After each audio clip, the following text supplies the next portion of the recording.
दशांश अपूर्णांकामध्ये इथे दशांश अपूर्णांकाच्या ज्या काही संख्या आहेत या संख्या आडव्या मांडणीत दिलेल्या आहेत. सुरुवातीला आपण त्या उभ्या मांडणीत मांडून घेऊया. इथे तुम्हाला सांगितल्याप्रमाणे मी संख्यांची मांडणी उभ्या पद्धतीने करून घेतलेली आहे आणि उजव्या बाजूला ज्या काही संख्या आहेत त्या मोठ्यात मोठी संख्या 4 अंकी आहे, म्हणून बाकीच्या संख्या पण आपण 0 ॲड करून 4 अंकी संख्येमध्ये त्यांचं विलनीकरण करून घेऊ शकतो. आणि नंतर आता इथे बेरीज करायची आहे आपल्याला.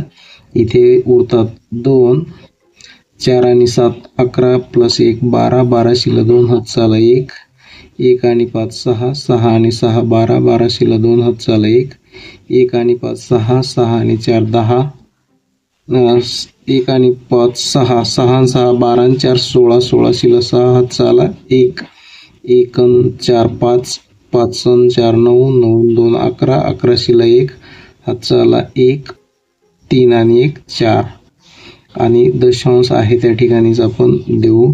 अशा पद्धतीने आपलं जे उत्तर आहे ते येईल 41.62222.